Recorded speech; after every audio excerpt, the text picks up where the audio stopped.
కృపణేన నమోదాత నభూతో నవిష్యతి అస్పృశన్నేవ విత్తాని యప్పరేభ్య ప్రయచ్చతి. చీమలు పెట్టిన పుట్టలు పాములకిరవైన ఎట్లు పామరుడు దగన్, హేమంబు కూడబెట్టిన భూమి సులపాలు చేరు భువిలో సుమతి. పిసునుగొట్టు వాళ్ళ మీద, మూర్ఖుల మీద చాలా పద్యాలు రాసేశారు చాలామంది కవులు. నిజానికి పిసునుగొట్టు వాడిని అంతగా తిట్టవలసిన పని లేదట. పైగా వాడికి మనం చేతులెక్కి మొక్కడం కూడా మంచిదట. ఎందుకంటేట కృపణేన నమోదాత నభూతో నవిష్యతి. పిసునుగొట్టువాడు అస్పృశన్నేవ విత్తాని యప్పరేభ్య ప్రయచ్చతి. వాడు పైసా పైసా కష్టపడి పనిచేసి కూడబెట్టి దాంట్లో ఒక్క పైసా కూడా తాను ముట్టుకోక, అస్పృశన్నేవా తాను ముట్టుకోక, దాన్ని ఎలా ఉన్న మూటని అలాగే తన తరాల వాళ్ళకి తదనంతరం వాళ్ళకి అప్పచెప్తాట.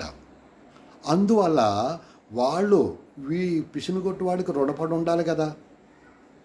అదనమాట ఈ శ్లోకానికి అర్థం. చీమలు పెట్టిన పుట్టలు పాములకు ఇరవైన ఎట్లు. చీమలు నిజంగానే పాపం కష్టపడి అంత పెద్ద పుట్ట కడతాయి, పాము వచ్చి అందులో ఉంటుంది.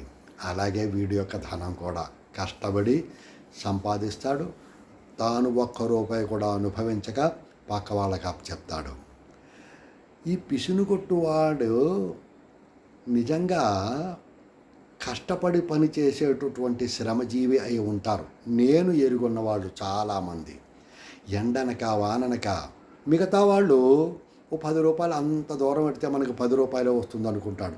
కానీ వీడు 10 పైసలు వస్తుందన్న ఎండనక వాననక కష్టపడి వెళ్ళిపోతాడు,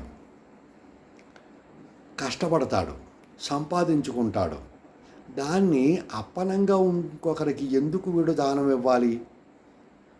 వాడి ఇష్టం, ఇవ్వపోయాడు. అంత మాత్రం చేత వాడికి అనేక బిరుదులు ఇచ్చేయడం సబబు కాదని నా అభిప్రాయం.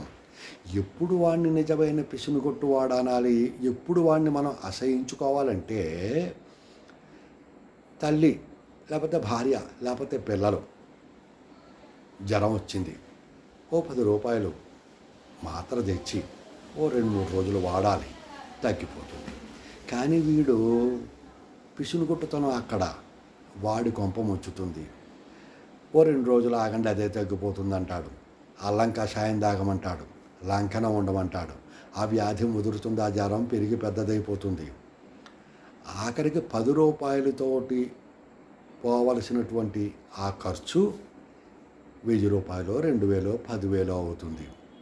అప్పుడు ఆ పిసునుగొట్టువాడిని మనం కొంచెం చిరాకుపడినా అసహించుకున్నా అది సబబు. అంతేకాని వాడు అపనంగా అందరికీ దానం ఇవ్వాలని ఏ రూల్ లేదు. వాడి ఇష్టం అది.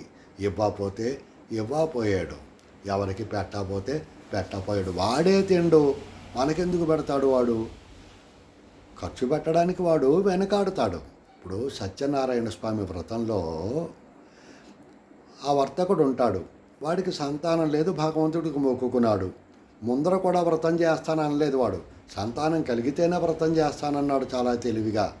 భగవంతుడు అనుగ్రహించుడు, కూతురు పుట్టింది. అప్పుడైనా వ్రతం చేయొచ్చు కదా, ఖర్చుకు వెనకాడాడు. పెళ్ళప్పుడు అన్నాడు, పెళ్ళిలో మొత్తానికి మర్చిపోయాడు. నువ్వు ఎగ్జామినేషన్ ఫీజు కడితేనే నీకు అనేక రూల్స్ వర్తిస్తాయి. టైంకి పరీక్షకు రా, క్లాసులకు రా. నువ్వు ఏది ఫీజు కట్టకపోతే నువ్వు వీధుల్లో తిరిగితే ఎవడపు నిన్ను పట్టించుకుంటాడు? అలాగే భగవంతుడు కూడా, నువ్వు భగవంతుడికి మొక్కుకోకపోతే ఆ భగవంతుడు నిన్నేమీ కదా. నీ జోలికే రాడు భగవంతుడు. నువ్వు పట్టుబట్టి భగవంతుడికి మొక్కుకున్నావు, నీ వ్రతం చేస్తానన్నావు, భగవంతుడు వెంటనే యాక్టివేట్ అయ్యాడు, నిన్ను పట్టించుకున్నాడు. నువ్వు వ్రతం చేస్తావని నానా కష్టాలు పెట్టడం మొదలెట్టాడు. ఎందుకు? వాణ్ణి దారికి తీసుకురావాలని.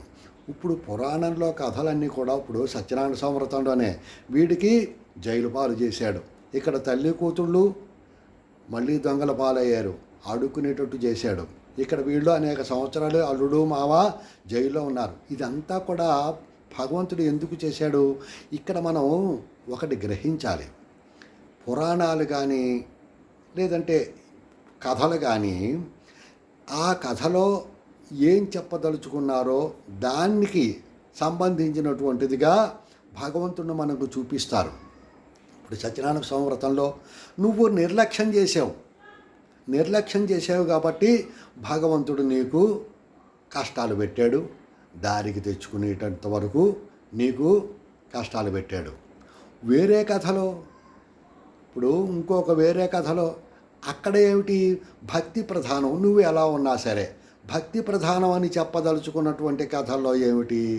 వాడు బతుకున్నంతకాలం పాపాలు చేసి అనేకమైనటువంటి మోసాలు చేసి జోదవాడి తాగుడు తాగి వేశ్యాగృహాలకు పోయి ఎన్ని చేసినప్పటికీ వాడు లాస్ట్లో పశ్చాత్తాపంతో తినడానికి తిండి లేక ఆ గుళ్ళోకి వెళ్ళి ఆ దీపం వెలిగించి ఆ ప్రసాదం ఆకలితోటి ఎవరికీ తెలియకుండా ఆ ప్రసాదం దొంగిలించి అన్నాడు కాబట్టి వాడికి మోక్షం వచ్చేసింది. అక్కడ ప్రధానం ఏమిటి? ఆ యొక్క భగవంతుడి యొక్క మహిమ, ఆ యొక్క పశ్చాత్తాపం విలువ, అక్కడ అది చెప్పదలుచుకున్నారు. ఇక్కడ నిర్లక్ష్యం వల్ల ఎటువంటి కష్టాలు వస్తాయి, అక్కడ భక్తి వల్ల ఎటువంటి లాభాలు ఉన్నాయి, అది మనం గ్రహించాలి.